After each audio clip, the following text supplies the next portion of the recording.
What's going on, everyone? Welcome back to the channel. My name is Dr. Vincent Esposito, and today we're talking about GERD, or Gastroesophageal Reflux disease. But before we get into it, if you haven't already, please subscribe to the channel. I'm coming out with videos twice a week, everything from health, nutrition, wellness, lifestyle, longevity. So if you're interested in any of those topics, please subscribe to the channel or like this video, and hopefully you get something from it. So it's estimated GERD affects somewhere between 15 and 30% of all Americans. And some of the main reasons that people develop GERD are poor nutrition, pregnancy, hiatal hernias, and low stomach acid levels, which is really key. Some of the most common symptoms associated with GERD include bloating, flatulence, indigestion, could be constipation, diarrhea, burping a lot, but you could get worse things like autoimmune reactions, acne, and other kind of issues that come up just due to an inability to digest food properly. And we're gonna break that down right now so you kind of see where everything's going on. So what happens in GERD is, let's start with the esophagus. So the esophagus connects our mouths to our stomachs. It's the tube that food flows down so it can get into the stomach. And at the bottom of this tube is a sphincter that is most often closed to keep food in the stomach. It opens up when we swallow to let food into the stomach and then closes off again to make sure it doesn't get out. Now, GERD occurs when that sphincter does not close properly and some of that stomach acid and food in the stomach gets regurgitated into the esophagus. This is what actually leads to some of those symptoms in the short term. And if it continues to happen over years and years, it could lead to things like Barrett's esophagus and even esophageal cancer if it's not addressed in the interim.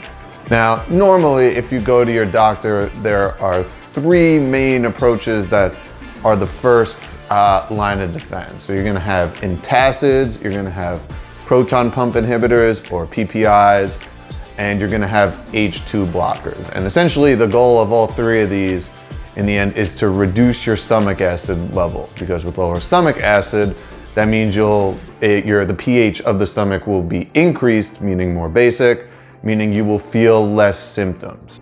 Now in the short term, these are actually great temporary solutions. They will limit the symptoms you're feeling. But the problems with all three of these medications tend to arise when you take them constantly, whether it's every day or with every meal, especially if you've been taking them for more than 2 weeks, which is what most experts say is probably the maximum length you should be taking them. This will now have an effect on your stomach's ability to produce the right amounts of stomach acid in the first place. So decreasing the amount of stomach acid in the stomach, why is this a problem in the first place? So the stomach pH is usually somewhere between 1.5 and 2.5, which is very, very low, meaning very highly acidic environment. Now, interestingly, when the sphincter is triggered by the amount of acid in the stomach or how low that pH gets. Now, when that pH rises above 3, meaning the environment's more basic, it's not gonna close properly, leading to that regurgitation and the symptoms associated with it. Therefore, if you're taking these medications for long periods of time to the point where you're becoming reliant on them, this is going to have serious effects on your health kind of going forward long term. So when you're in a chronic state of hypochlorhydria, or lack of stomach acid, literally, it can lead to a variety of different health conditions, including the lack of B12, SIBO, autoimmune diseases, and other digestive issues and things that can arise off of it, because again, now you're at the point where you can't digest your food properly. Along with B12, one of the major utilizations of stomach acid is the breakdown of proteins. Now, when you're lowering the amount of stomach acid you have, the stress gets put on the pancreas. So now once this food that was supposed to be broken down by the stomach, especially proteins, makes its way into the intestines, this puts a lot of stress on the pancreas to produce more enzymes than it's supposed to break down these proteins. Now, if this pattern consists for months and years, it's gonna wear down the pancreas and it's not gonna be able to function properly. And this could lead to malabsorption and maldigestion. Now, maldigestion is the inability to break down food, and malabsorption is our inability to extract the nutrients we need from our food and assimilate them throughout the body. This is particularly, again, a problem with proteins, because if we're not able to break them down properly in the stomach and then in the intestines, we might not be getting the proper amounts of amino acids from the foods we're eating, and could lead to specific amino acid deficiencies. Also, incomplete digestion can lead to imbalances in the gut, leading to IBS, autoimmune diseases, SIBO, and other bacterial overgrowths that are not necessarily normal or conducive to good health overall. So now that we have an idea of what GERD is, we need to figure out some strategies to avoid it and potentially improve upon these symptoms. So let's go over a few of those here. First and foremost, we want to start with what we are eating. So let's go over the things we need to avoid first. So in an ideal situation, you want to be avoiding or eliminating things like refined sugars, refined carbohydrates, processed foods, fatty foods, vegetable oils like canola oil, spicy foods, artificial sweeteners, and coffee, especially in the interim. Now, simultaneously, you want to be including more plant-based foods, especially nuts, legumes, vegetables of all kinds, fruits, and seeds. These are really going to be key in giving you the nutrients you need to help reverse it, and also helping break those foods down. Now, you're probably going to want to introduce these slowly over time to give your body the ability to produce the stomach acid it needs to break those down, but that's the trajectory you want to work towards. And I go over this in my nutrition video. I'll link that above.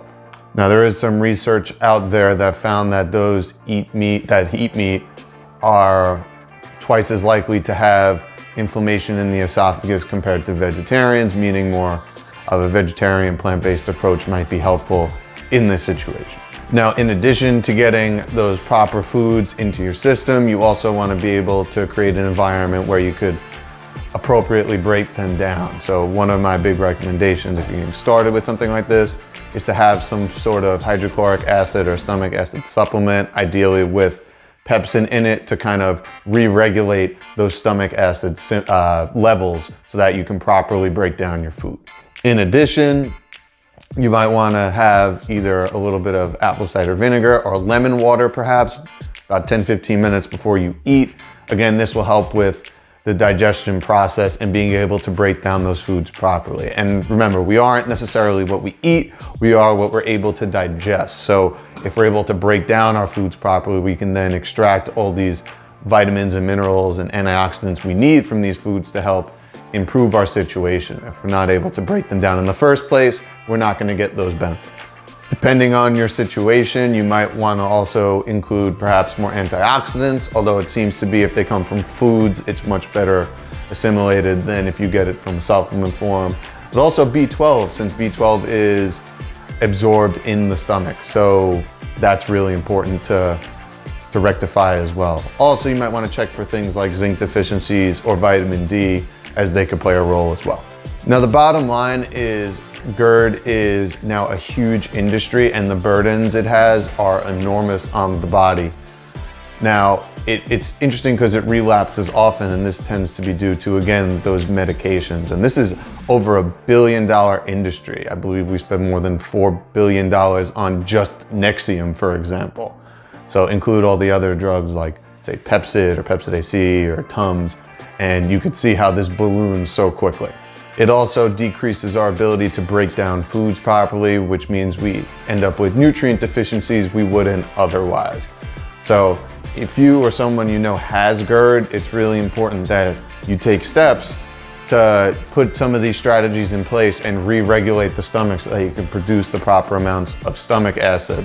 So again, that you don't become nutrient deficient or sick, or even end up with something like Barrett's esophagus, or a worst case, esophageal cancer.